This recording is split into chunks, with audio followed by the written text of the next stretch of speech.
members of the Tiger Club.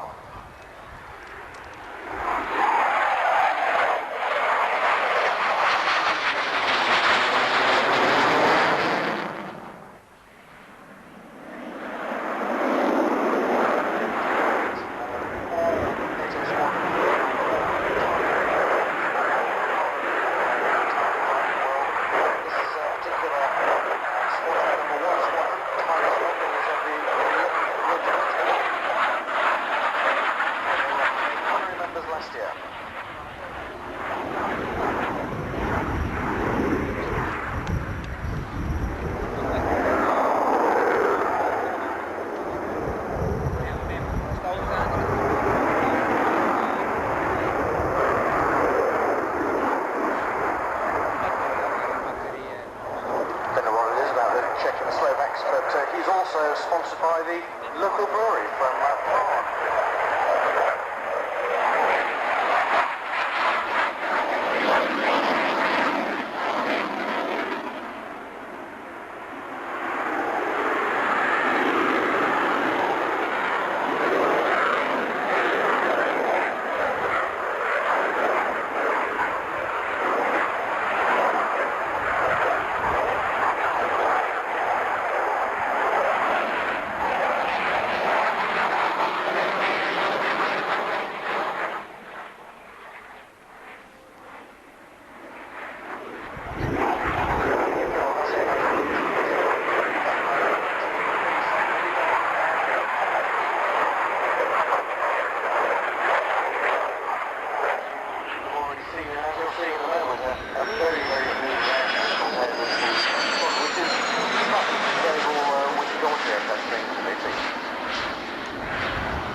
Sean explained earlier when we had the Russian MiG-29, it's quite an impressive aircraft on display, bearing in mind that it is not fly-by-wire, which most Western aircraft have these days, which makes them much easier for the pilot to handle because he can't overstress the aircraft.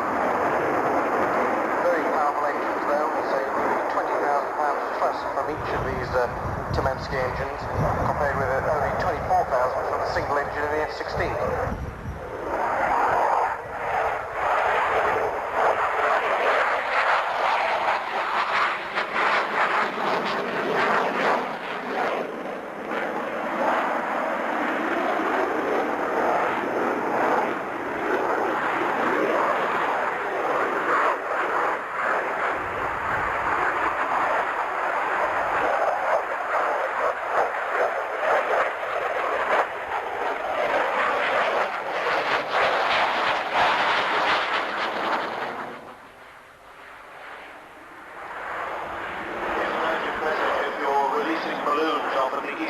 Airfield, particularly near the hospitality suites, please don't. They're a danger to the aircraft. So no releasing of balloons anywhere on the airfield, please, but particularly at the moment after the eastern end, that's the right hand. When so they were here for the Tiger meet at IAZ. After all, we should describe this as the F-16 Tornado and MiG-29 show.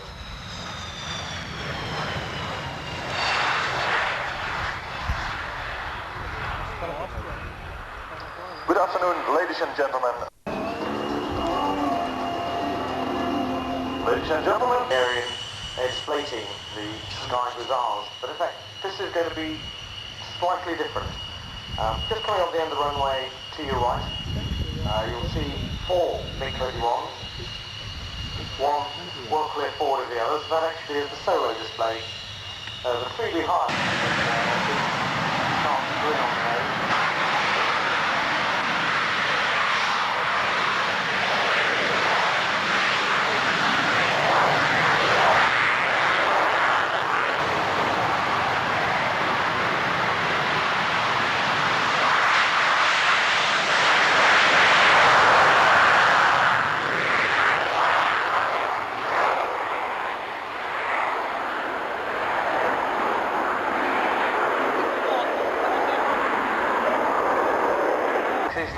consists of the MiG-21s in the family.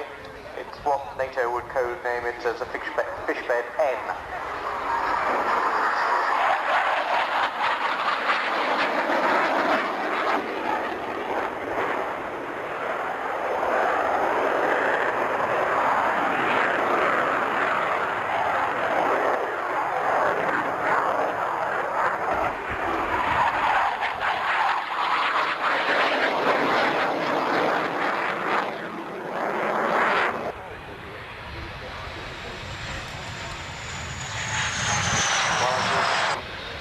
That we were underneath would find a clear surface. You can see the line is just starting to turn into deep blue clear sky. Even seeing sunglasses being worn. Right.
You look for the freezer, it does the red arrow, Yeah. it's a paper. Well, gentlemen, as you can see, That's the fine.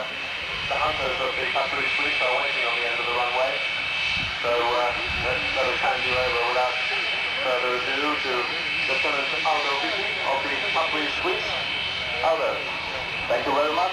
Good afternoon, ladies and gentlemen. Just something that goes, I This hope is that you never see President it, Harry Harry. speaking to you on behalf of the police Yeah. force element. The only mine one we've seen before, well, I've seen before, is the Spitfires, isn't it? No. Oh, yeah. The honor to heartily welcome you for our 17-minute display 1993. Before the show will start in just a few minutes' time, I should like to give you some additional information on the factory Swiss. The factory Swiss is a unique aerobatic team representing the Swiss Air Force. In comparison to other military aerobatic teams, the factory Swiss is a stretch version.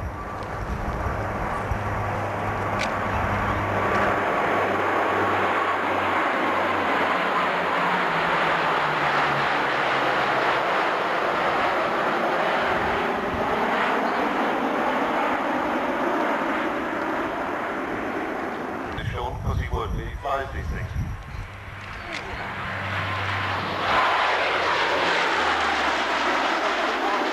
Stand to attention, ladies and gentlemen.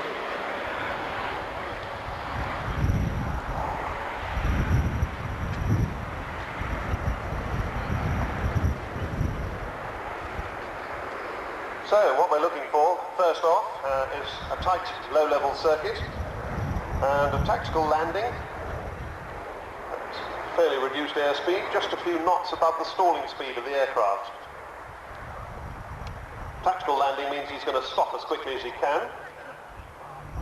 Tactical in the sense that this is the sort of landing you would use when going into restricted space airfields, in the field as it were. And of course if you actually want to offload troops, and I mentioned they've managed to get some volunteers from London, they always do, and some of them come rushing off the back of a Hercules as soon as it's stopped. They're normally reckoned to go on the ground for less than 75 seconds. Now, I suppose we could actually put a watch on this one, John, see how they do. They've got a reasonable headwind. Just setting it up now. Right, so they should land, offload whoever they've got in the back. I'm going to start my watch when the wheels touch the ground. How long is it?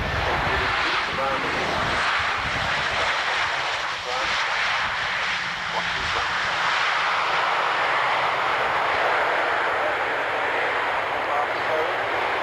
The top ramp is open, the bottom ramp is lowering now.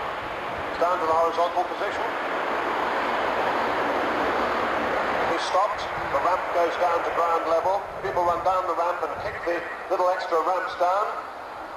Chock them up, out comes the first vehicle, out comes the second vehicle. The ramps are up again, people jumping back in again. Ramp is off the ground. The vehicles are off firing smoke grenades and whatever else. They'll only go around the front, so we've got to give them a couple of seconds for that.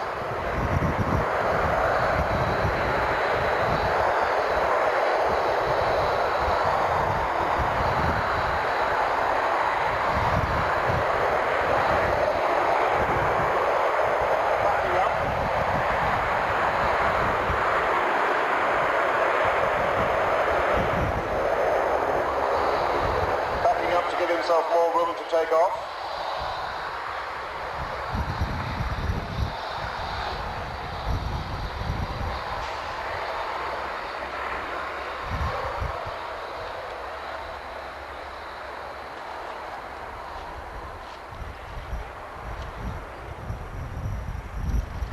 Well, that's a pretty long takeoff for a Hercules. It's even long, 75 seconds as well. Yes, 98 seconds. Well, it's not bad for a turnaround, though, is it? It's better than you do at Heathrow.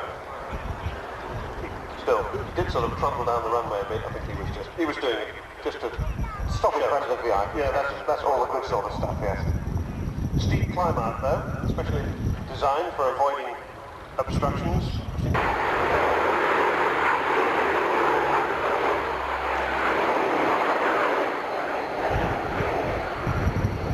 Now he comes back to fly at very low level along the runway, 15 feet above the runway, in fact, in the ultra-low level airdrop configuration.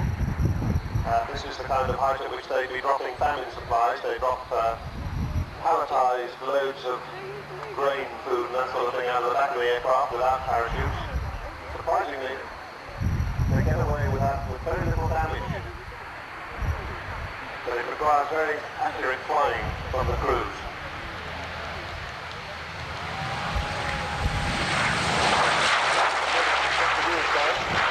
Usual when you're dropping at heights of less than 50 feet. Seems a pretty sound idea to me.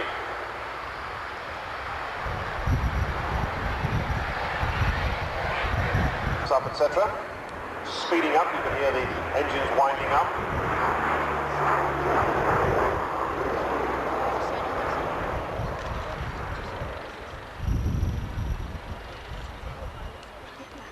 A 1,500 feet.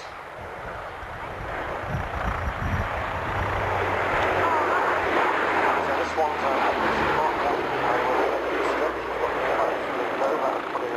of course 1982 in support of the Falklands confrontation. Quezon was a base in Vietnam. The Americans were in there, they were surrounded by Viet Cong, and they basically found that the only way to resupply the base was by air. There were lots of small arms and AAA being fired at the airplane, so the Americans developed a technique of getting into Quezon by coming in quite high until they were inside the actual safe area of the airfield boundary, which of course they had their own defence force. Once they were inside, they then did a dirty dart at the airfield, and you'll see what I mean by a dirty dart shortly. Then they would land, sometimes they wouldn't even stop, they just slow down the runway, keep step out of radio now. Watches the aircraft comes in, he's within probably quarter of a mile now at the end of the runway. That fairly vicious nose down, probably around 60 degrees nose down. Clearly see the top wing and surface of the aircraft. Just before he comes in towards the threshold, easing the nose of the C-130 up, and then with the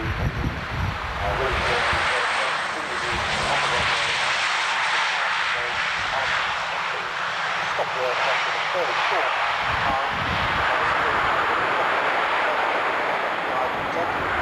Stop last time on the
previous work by Staff Sergeant Maloney, a veteran of the Gulf War, where he found what it was like to be shot at, but I won't tell you by whom. Gazelle 3 is flown by Staff Sergeant Al Arnold, who has also flown Super Pumas over the North Sea for a living. And finally, Gazelle 4 is flown by the team manager, Major Kevin Emerson, who was also an operational pilot in the Gulf War of 1991.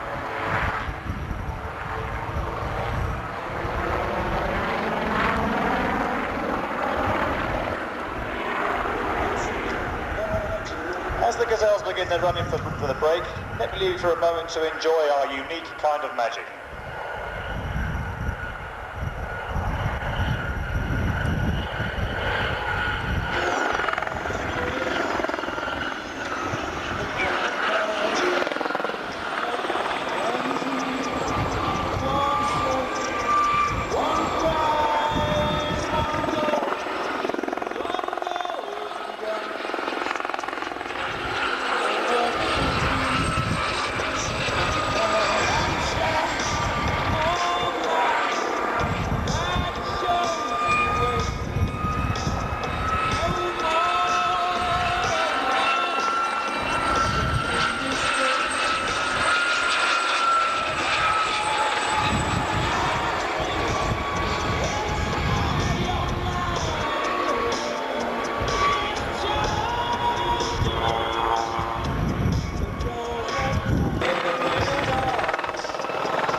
Ferguson are now approaching the links for their solar display, which incorporates a number of manoeuvres which are quite simple.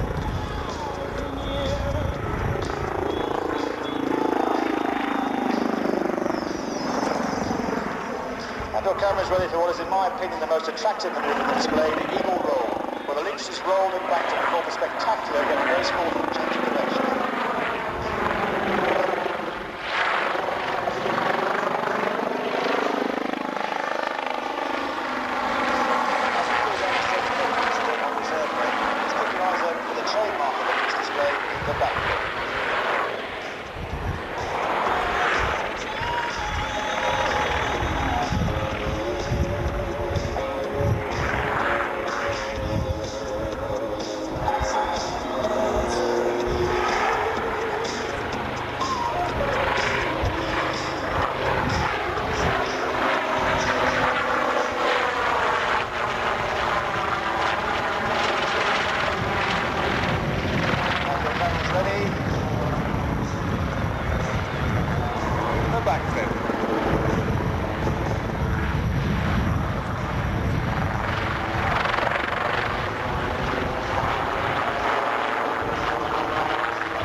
Chance to some photographs and a final close-up look of this admiral.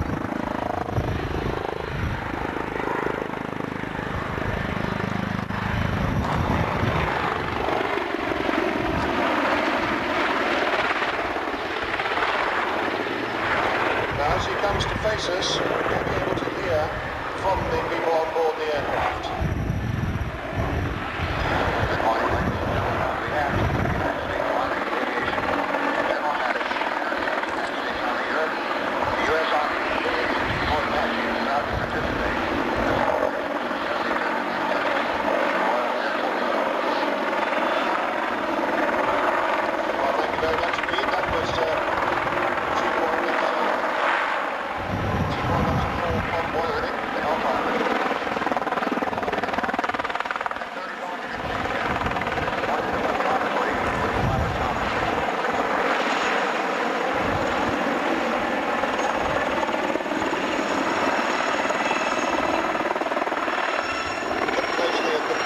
front of the aircraft being moved around by the pilot's helmet as Bob Watt mentioned on.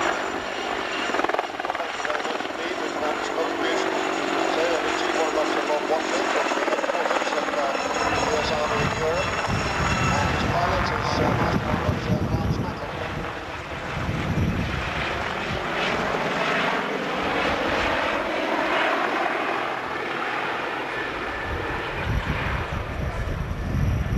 As he was saying, they have an extremely powerful gun on the front there, and it's controlled by the movement of the pilots' heads.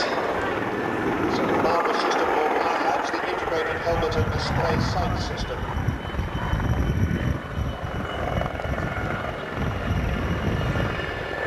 It doesn't only control the gun, it also controls the launching and aiming of their 16 Hellfire laser-guided missiles.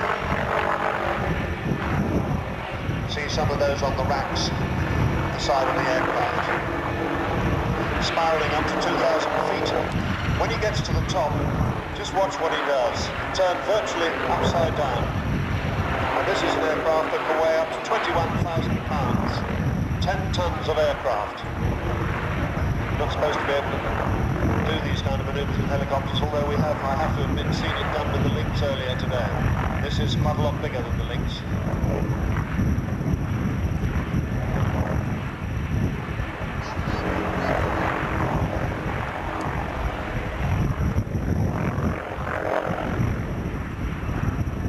Got up to 2,000 feet, watch for the flip.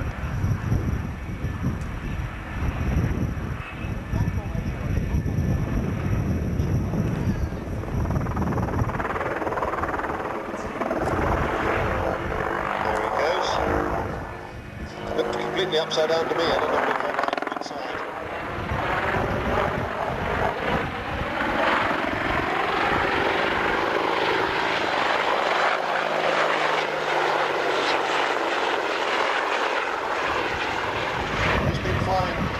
Army helicopters for the US Army for the past 25 years. Spent 18 years flying Cobras in various places like Vietnam, all sorts of other hotspots like that.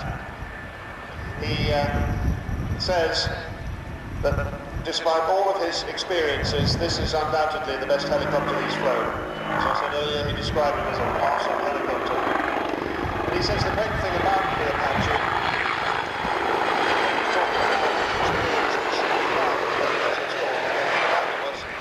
the enemy at 4 miles when they couldn't see him. He could then hit them with his Hellfire missiles. He's, and indeed the aircraft is as well, from the 4th Brigade, 1st Armoured Division of the US Army in Europe. The interesting thing is that Bob Watley, his crewman, is from the headquarters, and when we asked him how this came about, two of them from different units, Bob Watley said, well, I'm going to next week.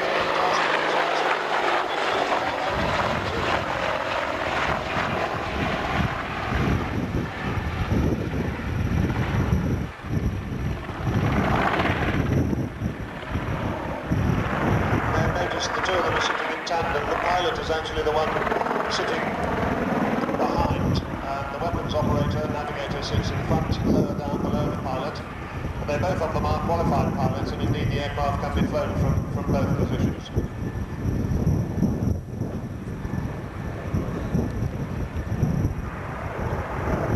So that ends the display on the AH-64A Apache.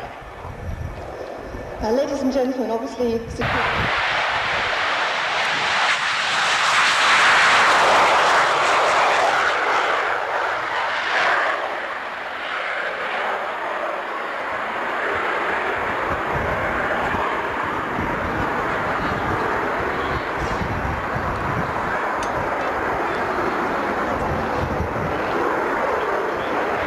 and 9 air-to-air missiles.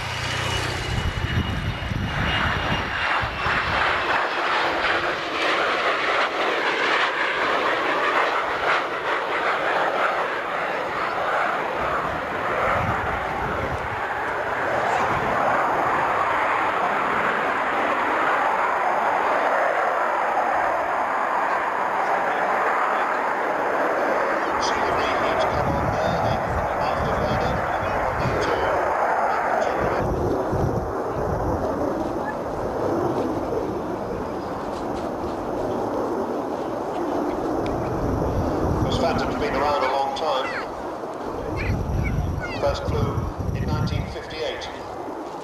Coming in from the left, the smoke betraying those General Electric engines for a 360-degree turn.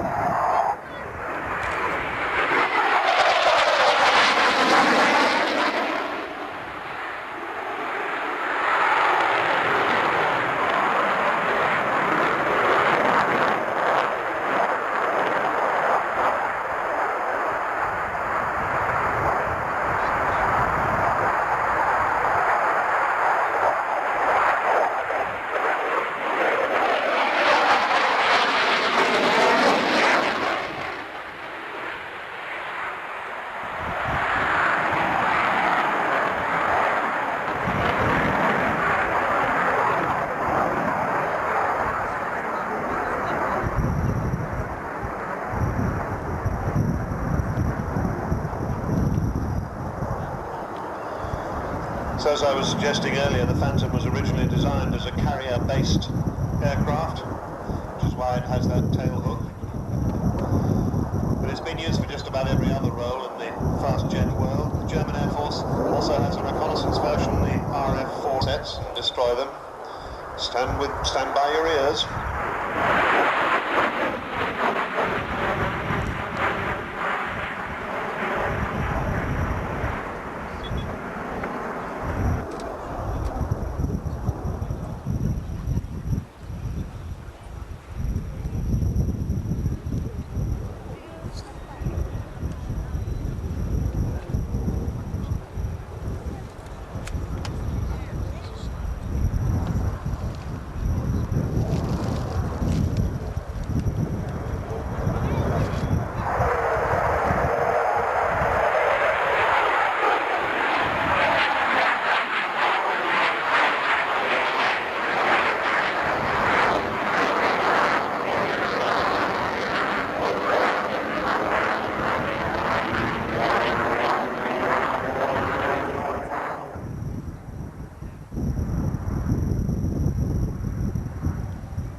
Lots of aerodynamic braking. He may stream a drag chute, there it is. His parachute has come out of the back of the aircraft. And he'll just coast round the runway to the far end. See the iron cross on the side of the aircraft as he goes slowly by on the runway. Champagne Squadron. So they're just testing their smoke. You can see the red, white and blue smoke there.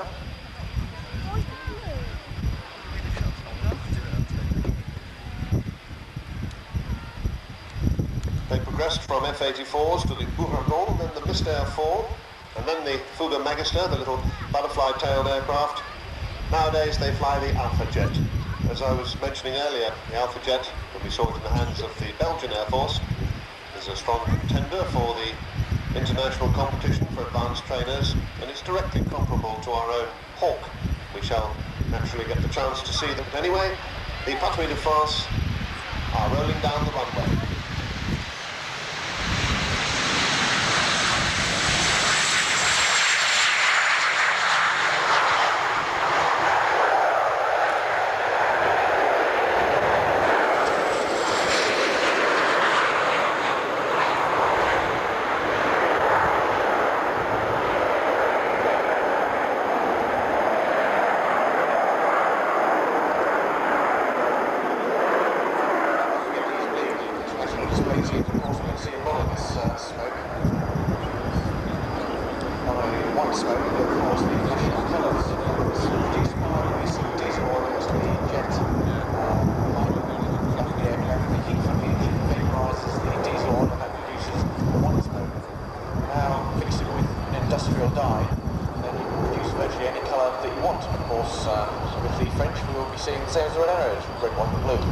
But they do have a problem there, Mike, don't they? Because these engines run at a much cooler temperature. The Larzac engine runs at a cooler temperature than the Adair engine of the Hawk. And they've had difficulty getting the colours exactly right. I think they've got it right now, but they're quite different to the Red Arrow's colours. In fact, the Red Arrows had exactly the same problem when they moved from the Nat to the Hawk. That, even relatively speaking, that was a reduced temperature, and the the red, unfortunately, for a while looked sort of just a little bit pinkish, but again, you just got to beef up the dye a little bit. So is the rather than 9. So to our eyes, at the start it looks as if they are in a diamond with one person missing at the back. So, ladies and gentlemen, the French Air Force aerobatic team, La Patrouille de France.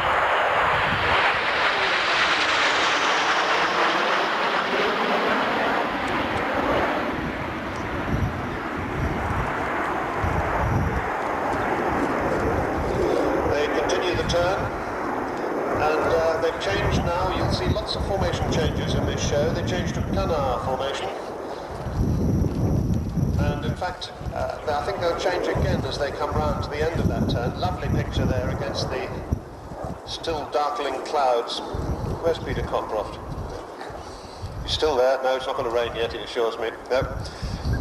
Making a lovely picture there, and they're just going to alpha formation now, which represents the alpha jet itself. So that's 2 formation changes we've had already, and the red, white and blue smoke comes on.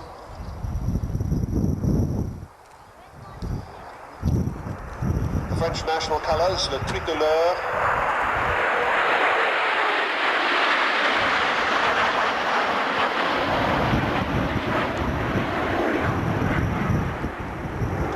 If you had a little difficulty reading the lettering under the wings of the aircraft as they went by, it says Armée de l'Air, which is the French Air Force.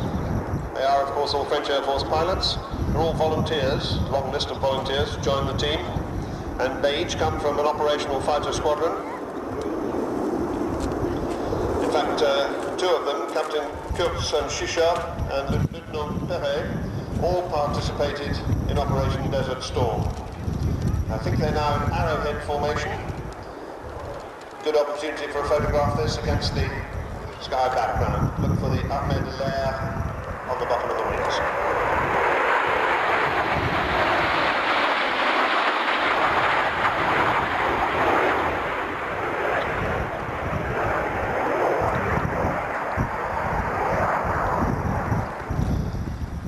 Well, I'm expecting them to change to a formation called Transal, and that's it, I think.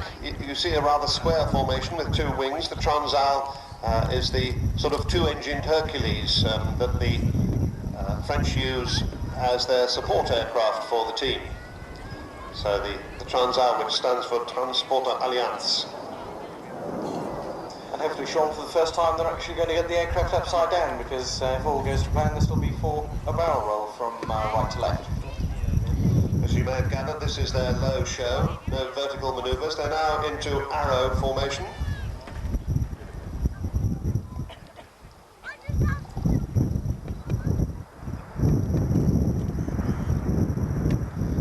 Very gentle, very slow barrel, very graceful, lovely against that blue sky.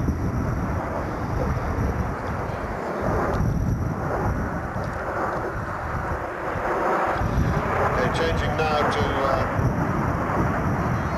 back into diamond.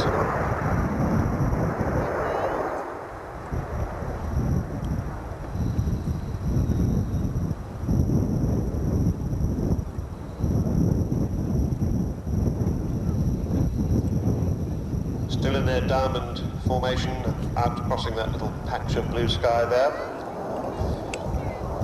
A couple of words about some of the other team members. Number 2 on the right of the leader, Lieutenant Jacques Perret, and on the other side of the leader, Captain Philippe Laloy.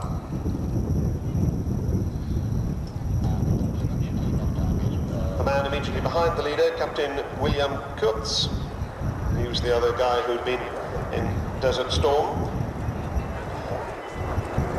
Canard formation for the red, white and blue pass.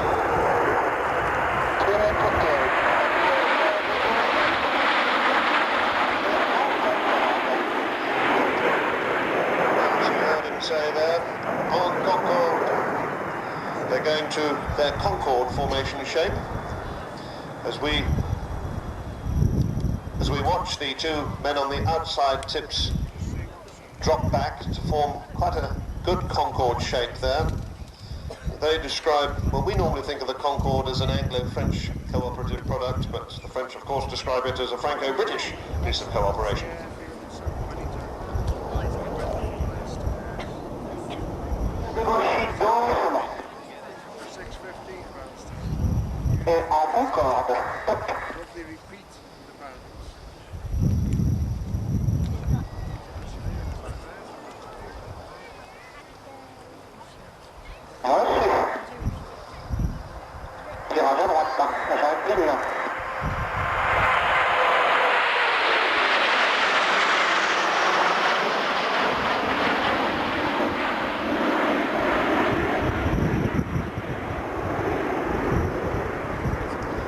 Now, fairly shortly in their display, and it may indeed be with this next pass, they'll get back into the diamond situation, but slightly extended, so they're slightly further apart than they were before.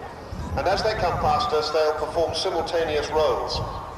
So when they line up from the left, there'll be streaming smoke. I hope they're still in Concorde at the moment.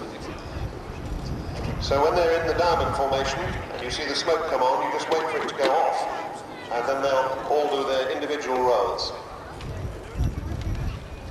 There's the red, white and blue smoke. They're spread out into a large extended diamond.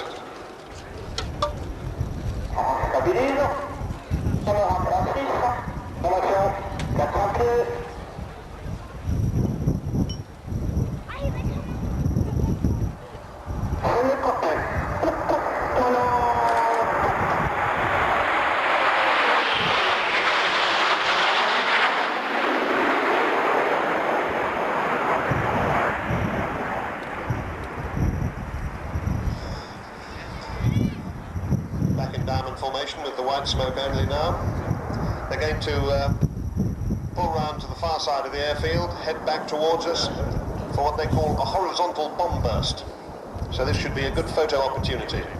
And we'll listen in to the radio for the voice of, I'm not sure who, I think possibly directing it from the ground. Need a forward, you're right back with me, please.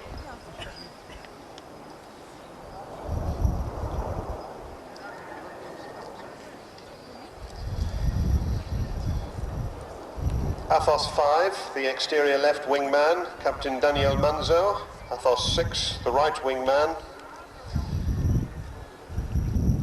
Captain Régis Huillier. Anyway, as they come towards us, keep your eyes open. We're expecting the horizontal bomb burst next.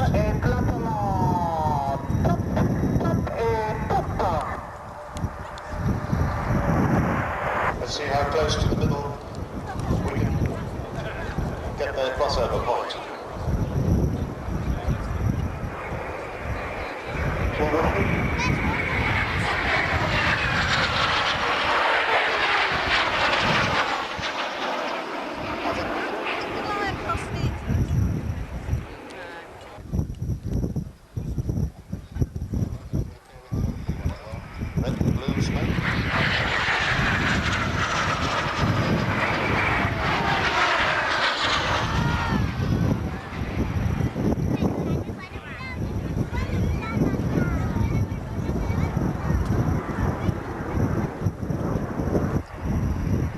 Solos do, but if you look off to the half right, you'll see the 6 aircraft returning in Y formation, Y, as they call it, doing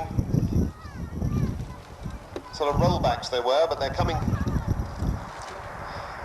back in front of us in that.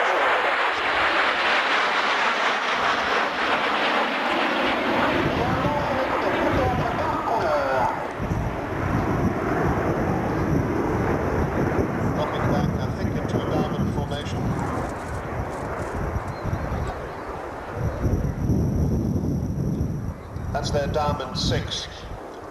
But I think when we were seeing that same shape done by the White Albatrosses a little while ago, they called it the Delta, which just shows that you can't really trust these formation teams. They'll do anything with the language.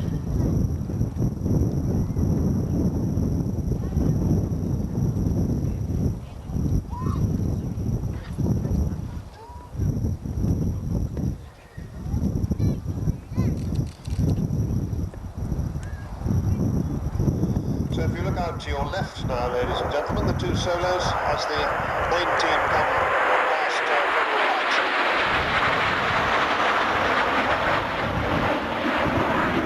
Look goes off, number 2 rolls upside down. They keep rolling together.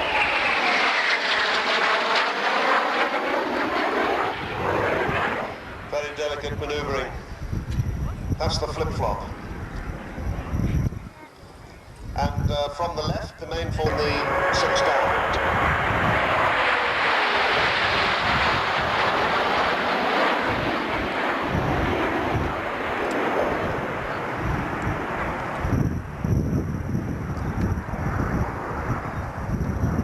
Good put formation.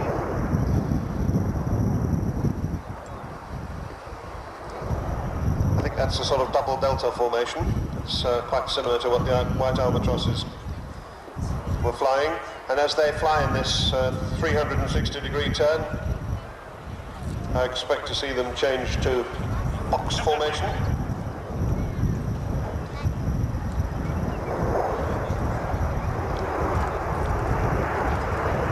There they are in 6 box.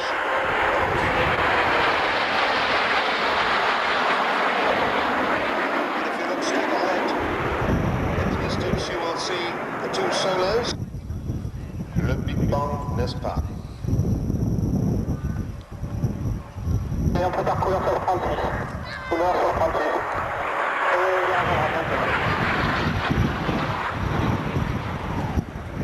Most of the pilots learned about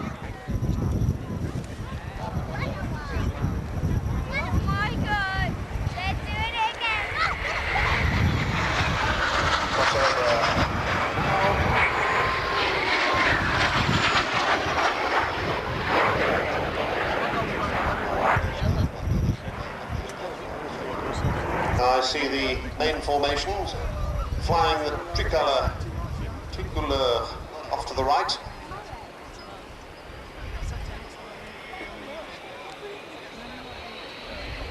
This bit isn't in my script, but there you go. Looks as if they're going to do a... What's that thing the red arrow is called, Mike? When it goes over the circle.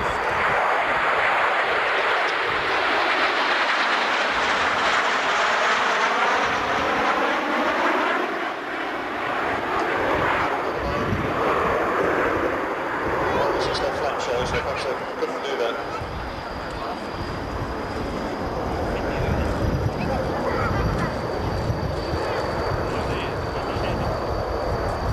Two solos coming from head on.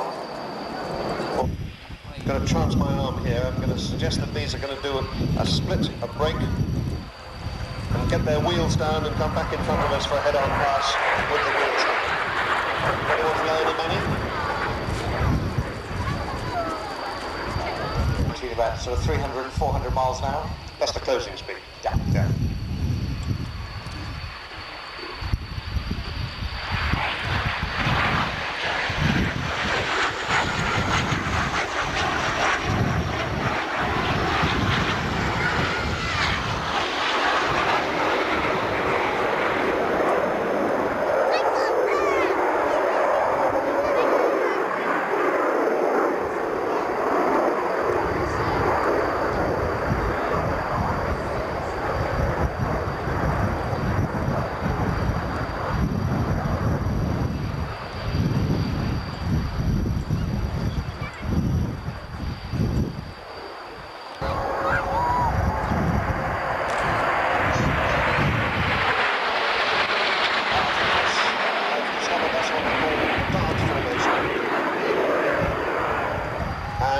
As they go round the corner to come back in front of us.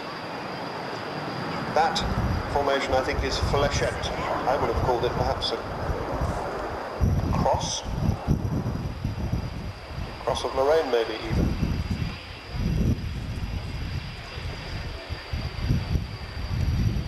Of course, with all the big teams, these displays are performed at low level.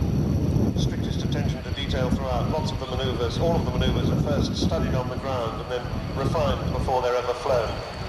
And every flight is videotaped and debriefed afterwards.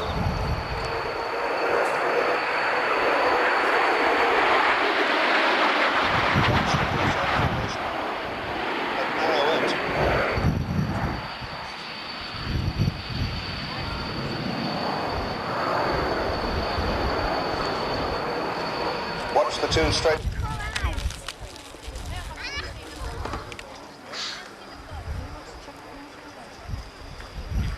Smoke changes to colour again, red on the left, blue on the right.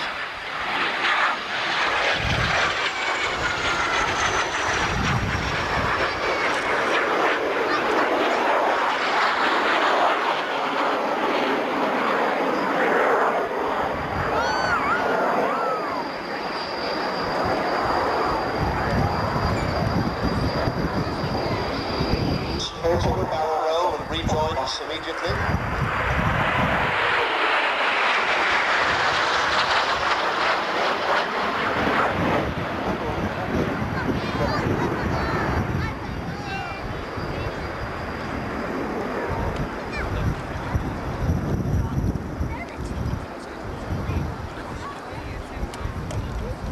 Two solos are together now.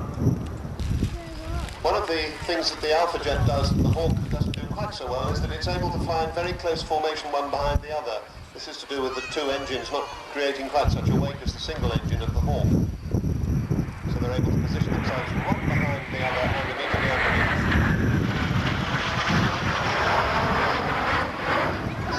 More difficult to do that with the Hawk. It tends to affect the engine of the aircraft behind. But you wouldn't notice it from the performance of the Red Arrows. And this is the final manoeuvre of the Patrouille de France, the 8 Alpha Jets.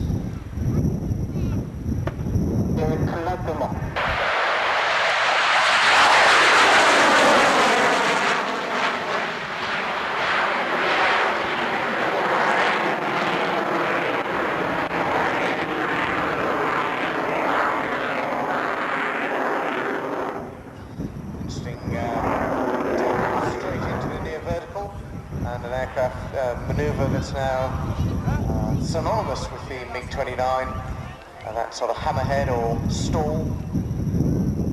The noise, the power is coming from those two Tomensky R333D engines. Now they develop just under 18,500 pounds of thrust each, so the total power on the MiG-29 just under 40,000 pounds of thrust. Single engine F-16 that develops about 24,000 pounds of thrust.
MiG-29, however, is not a fly-by-wire aircraft, although it did significantly improve the level of sophistication of Eastern European aircraft. It hadn't moved to that sort of generation.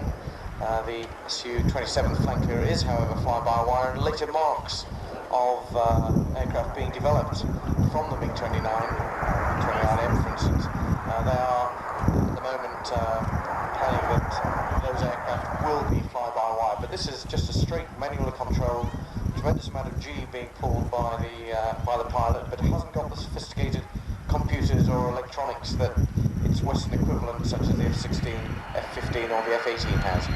Fairly high angle of attack, or alpha, as Sean explained earlier, about 140 miles an hour. Wait for the power to come on, so then straight into a loop.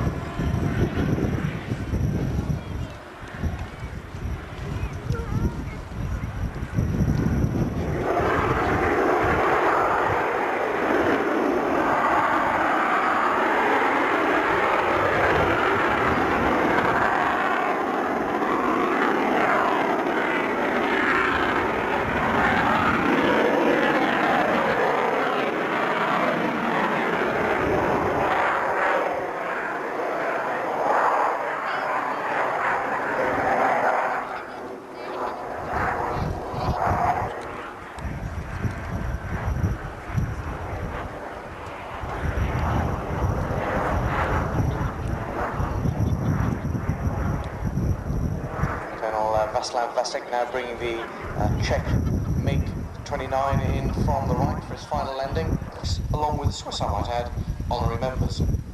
So if you look at the fin, you'll see the black and yellow markings indicating that it's part of the NATO Tiger Club. Honorary membership, I might add.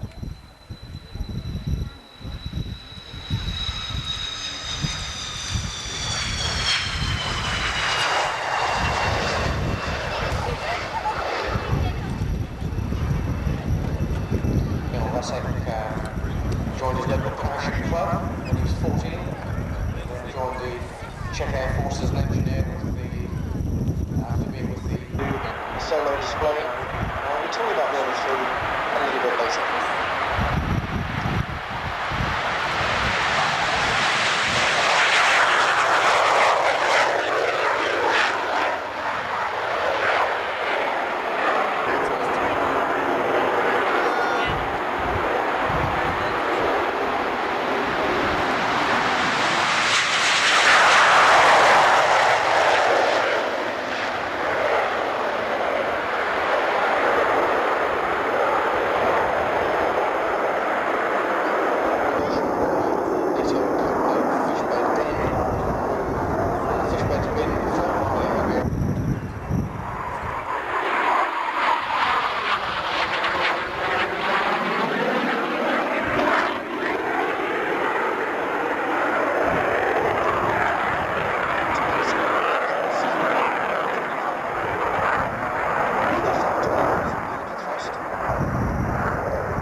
Twice the speed of sound, just over the speed of sound at sea level.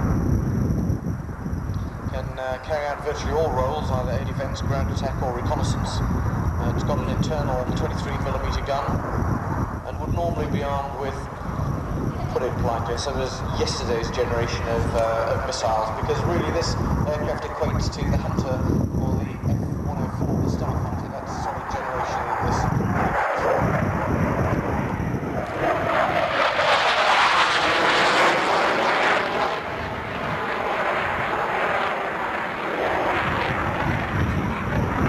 training on the L-29 Delphi.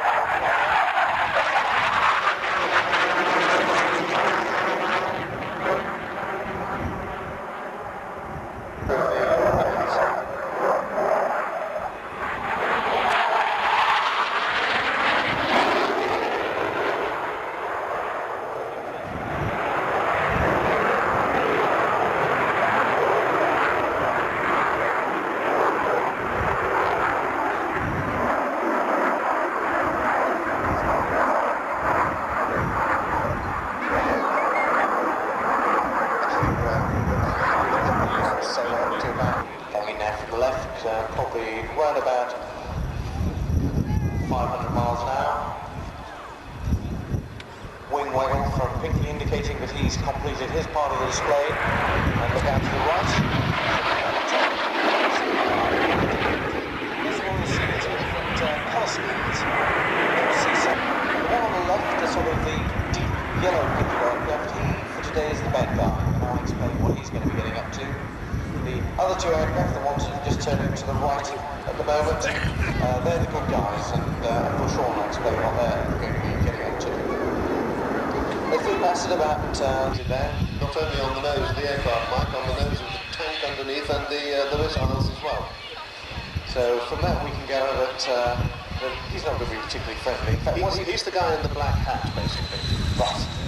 And he's going to basically try and bounce the two fighters.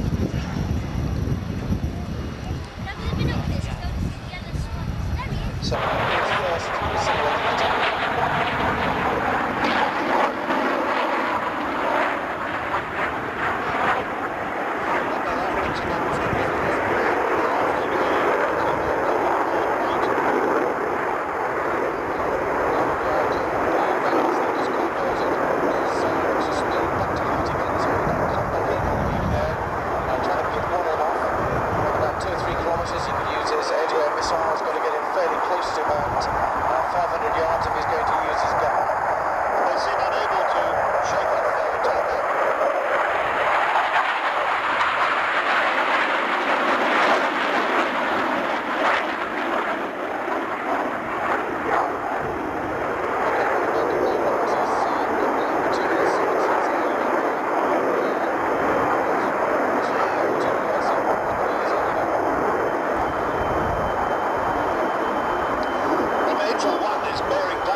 Seen basic aerial combat shown to us, how in a 2v1 or 1v2 situation, if the attacker doesn't get in quick enough and level the odds, then he's going to finish up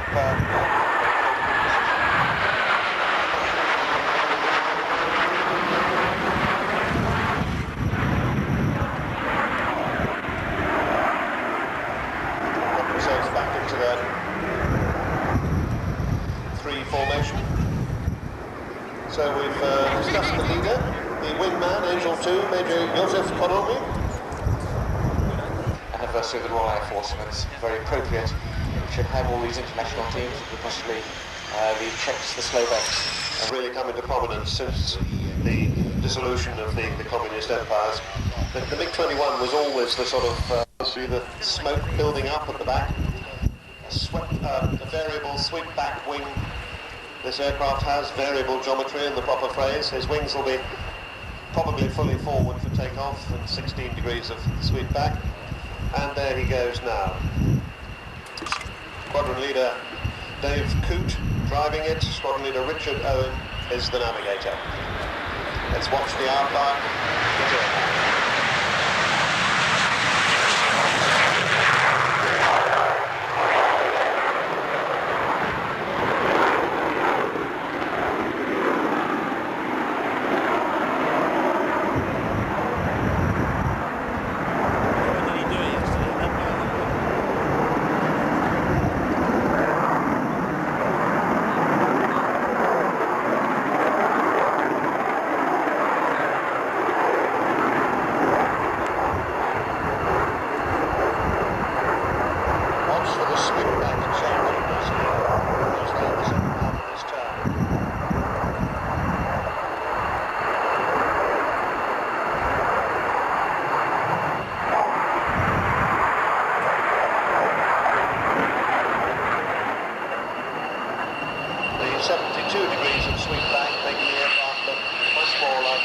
a dart in silhouette against the dark sky at the back there.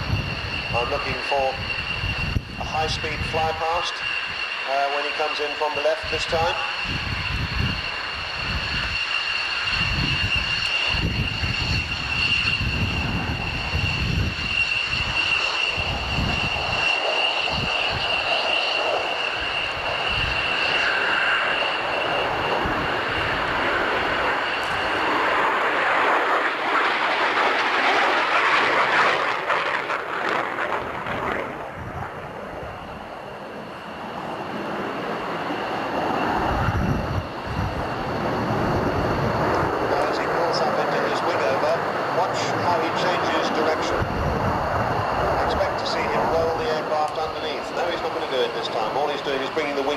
Slightly from the fully swept back position, but we may be able to hear from Richard Owen in the back seat of the aircraft as they come past us this time. That's the plan at any rate. He's the navigator. Pilot, as I said, is Squadron Leader David Coote, who originally joined the Australian Navy, I should say, but saw the light eventually and came into the Air Force.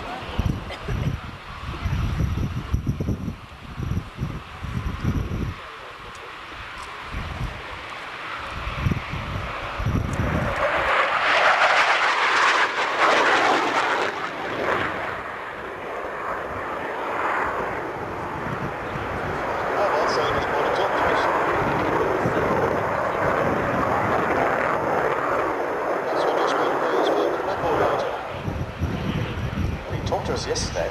Yes, I know. Particularly the fly past. You should watch the rear end of the aircraft very closely. As the Australians know it all unhappy with the grey English weather in this part of the world. And you may want to get your cameras out. There you are. Take it now. Take a good picture of the Australian sunshine being brought all the way to Fairford by the Royal Australian Air Force. This is the Duncan fly past.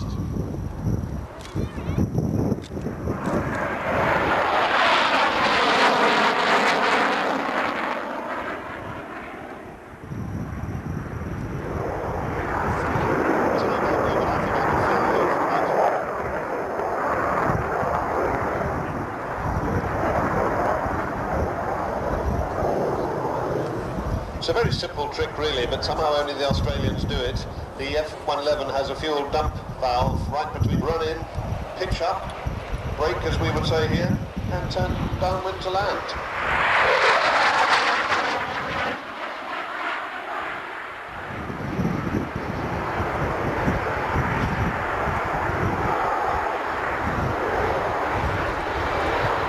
Lockheed, of course, one of the major sponsors of IAT. Another of those companies which were extremely grateful for their support.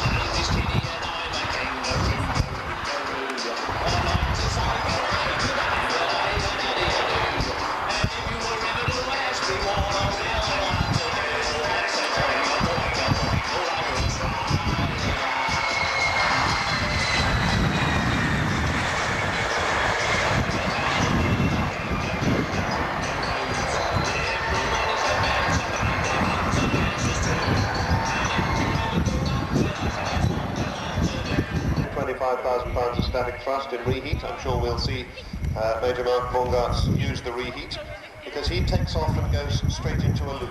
At least I think that's the plan. So let's watch the gallant Major launch complete with smoke.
indication there of how agile the F-16 is.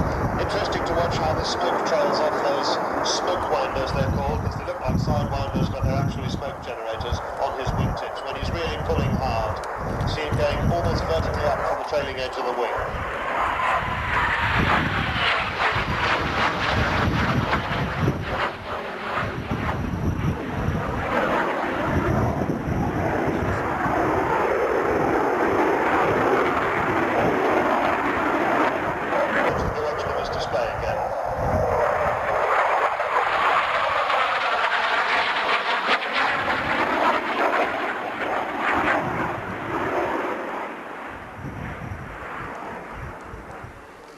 Quarter clover meaning a quarter of a loop, and rolling as you go vertically upwards through 90 degrees, which means that you end up changing the axis of your display through 90 degrees. So there he's facing back towards the eastern end of the crowd.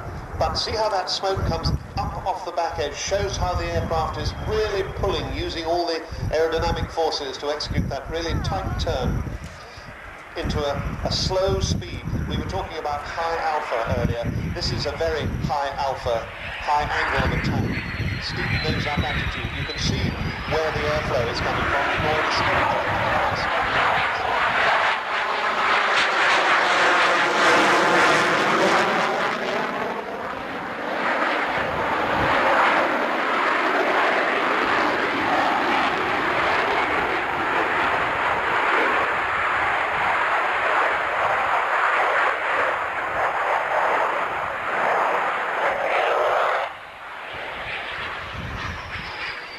Another fly-by-wire system, this, an unstable aircraft controlled by triple.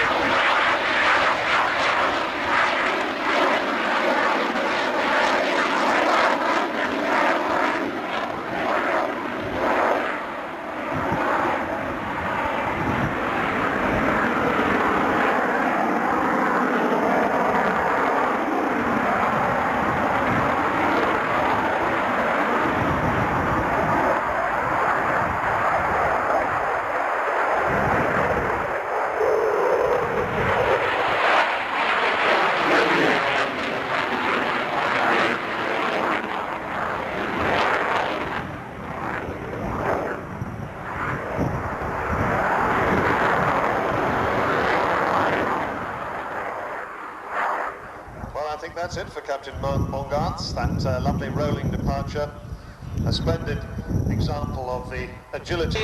Will proudly show you the crossover on the Dow bound.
also do mission against surface targets, and then we have 24 air-to-ground rockets and the automated cannon. Now he's doing a Cuban 8 diving inverted through the runway.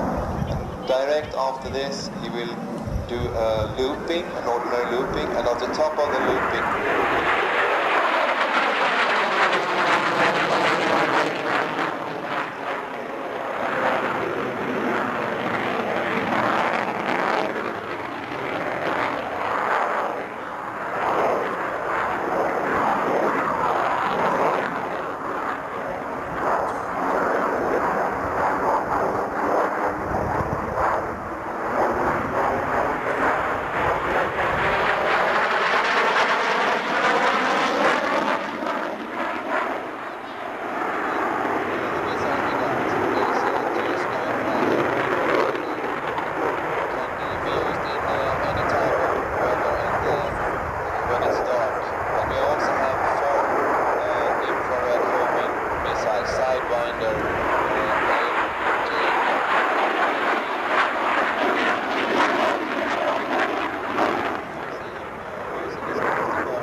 further developed from the commercial engine, also used by the commercial DC-9er and equipped, as I said, with an afterburner. The aircraft is also equipped with a thrust reverser for extremely short landing distance.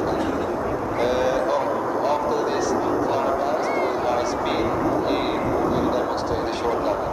But now we have a high flight, low fly past.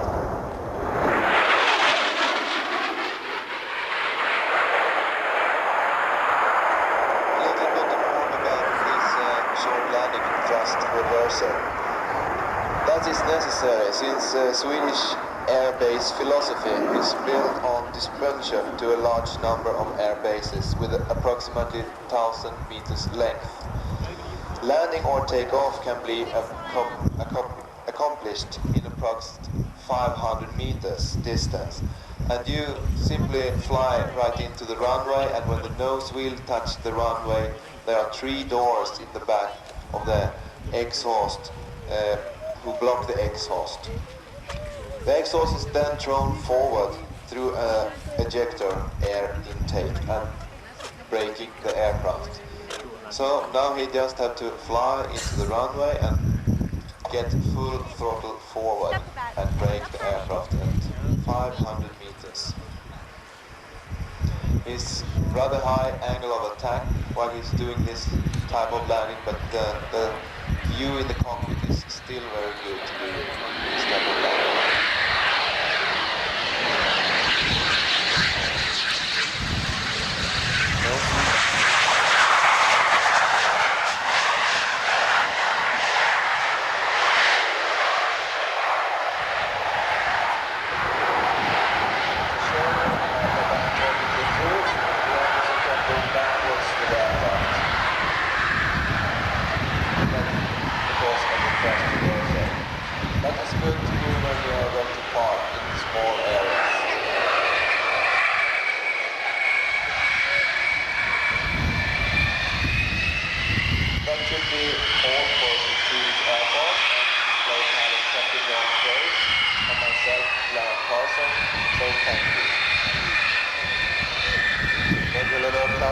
And the Swedish frigate, splendid display there, thank you very much indeed.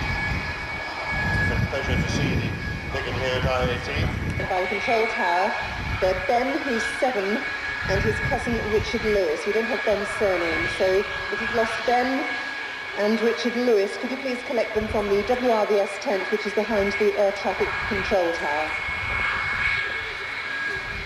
More powerful one we've seen today, but that won't detract from the display we're going to have from Guy Lebar, the display pilot. That's what they call his aircraft, Super 8 on down.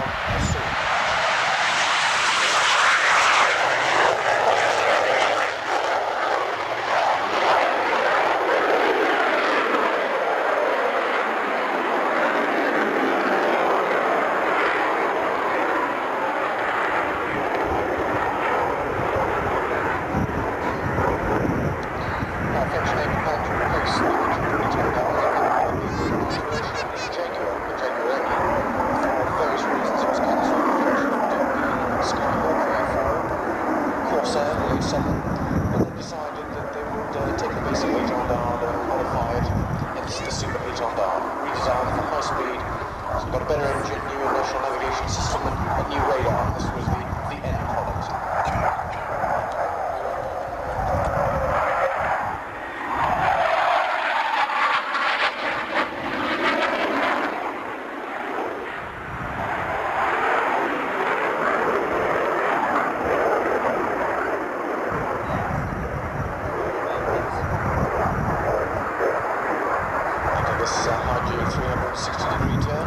Subject to the black cloud that's sitting just over the top of us at the moment. Hopefully we're going to go for a loop.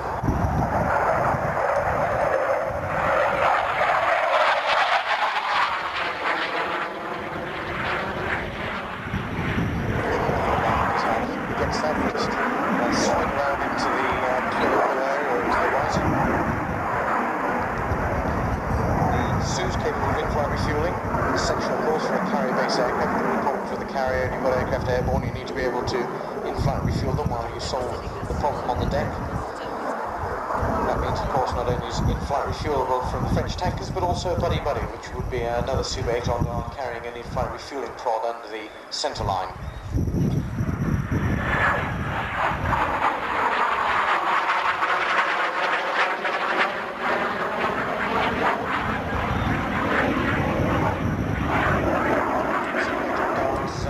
Operate from the French carriers, the Foch and Provençal.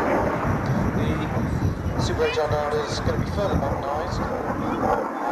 Improvements to the radar to enhance its capability. It's going to carry the new smart bomb and also the new laser-guided missile.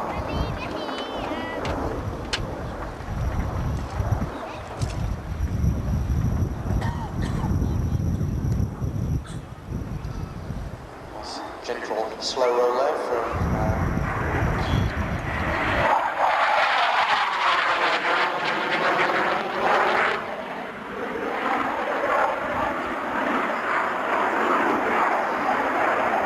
He's done an exchange tour with the United States Navy for the A-70s, that's the Corsairs, or the USS Forrestal during the Iran-Iraq war. That, of course, was in the 80s, not the Gulf War that was in the early 90s. I've got 370 traps, of which 70 were at night. Currently he's the executive officer on the Escadrille 59S.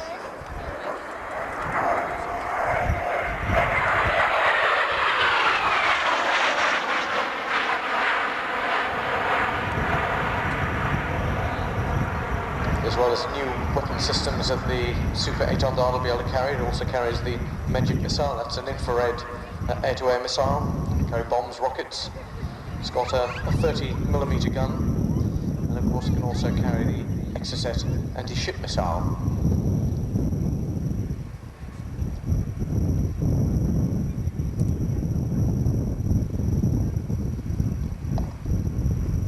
Of course, showing its true naval heritage. You can see the arrestor hull clearly visible below the aircraft at the rear, just below the fin.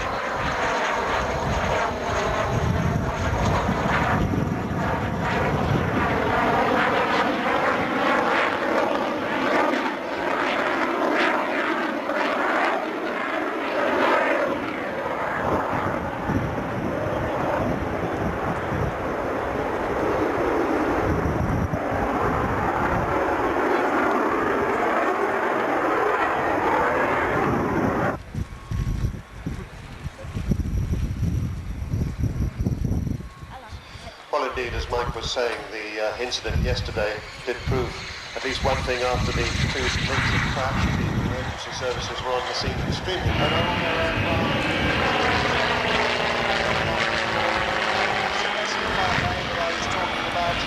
flying in over the left-hand end of the runway now. It came into service in 1970.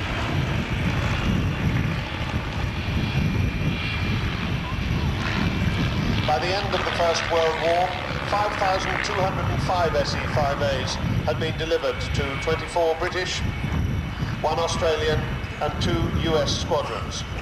After the war, the RAF had 2,700 of them left.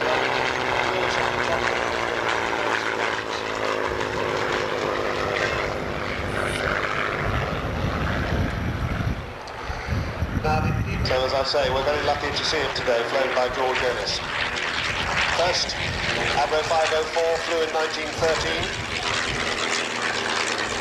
But when the RAF started in 1918, this was its basic training aircraft. It was on this aircraft that King George began behind it, and the Magister behind that.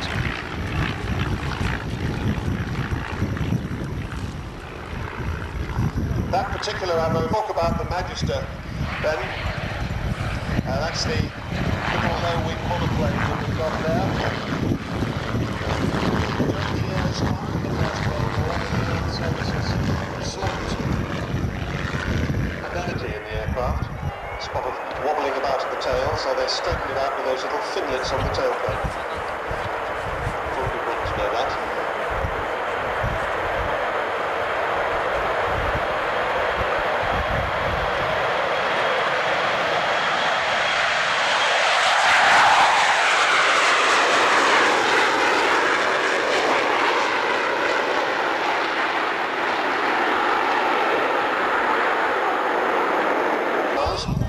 And a VC-10K2, that's the pure tanker with one refuelling hose trailing at the back. From 101 Squadron, advised Norton, Flight Lieutenant Dave Edwards. The RAF's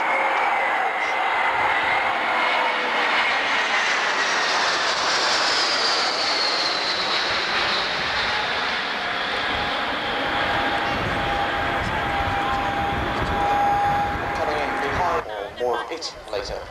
Now we have kite formation running in from the right. I say, look at the aircraft, the Hercules in the centre, that's the tanker. He should be trailing a single point hose.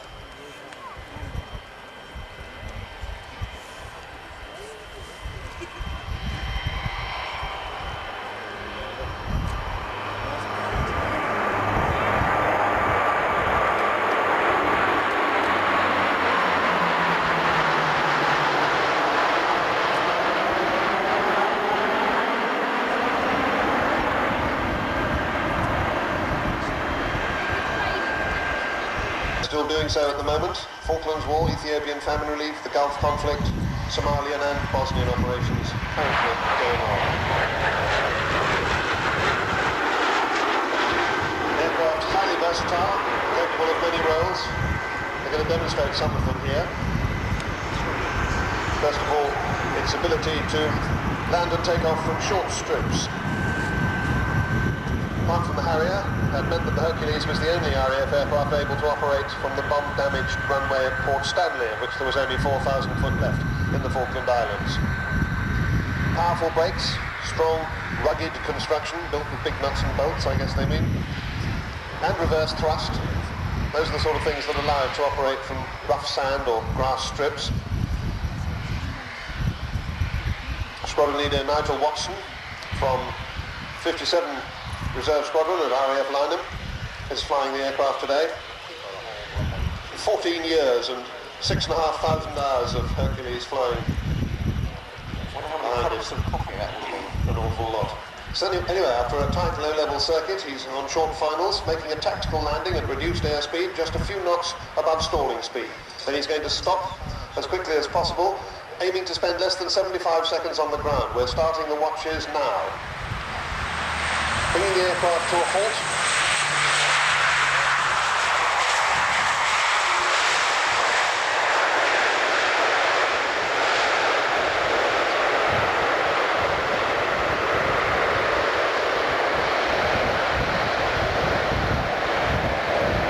As it comes to a halt,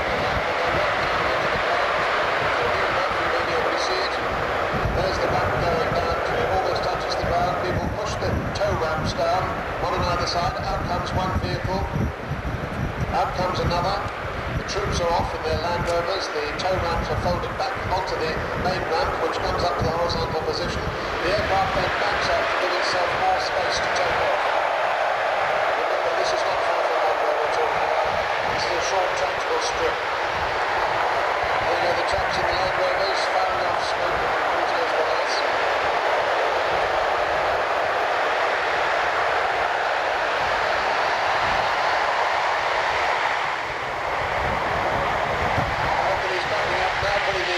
Propellers in the forward pitch, very short takeoff coming up.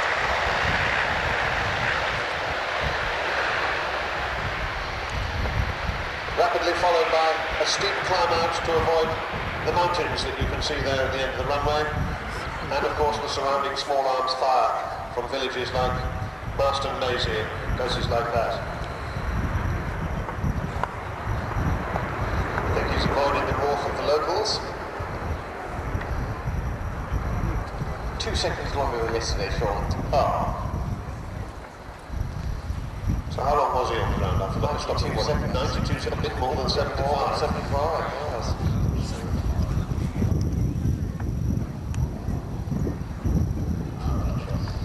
So he's turning back towards us, and he's going to do a low fly past with the rear ramp open and the landing gear down.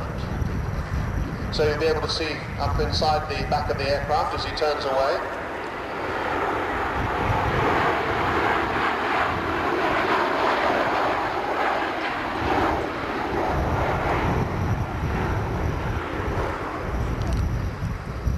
Now this time when he comes by, he's going to get the aircraft really down. Famine relief types of food, grain drops in double bagged sacks. They just throw them out of the back of the aircraft from 15 feet. Note that he's got the wheels down. Of course, a good idea when you're flying that low, just in case of unexpected little hiccups here and there. It's a shame to hit the runway or whatever without the wheels being down. There he is, 15 feet above the runway. The loadmaster's down the back, and the 47 Air Dispatch Squadron soldiers would be careful.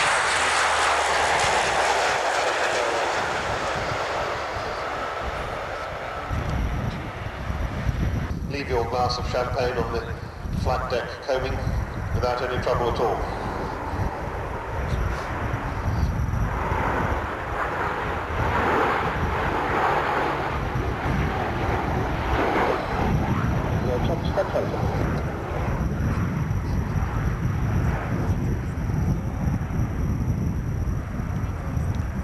Until within the airfield boundary, and then drop it down like a stone to land as quickly as they could.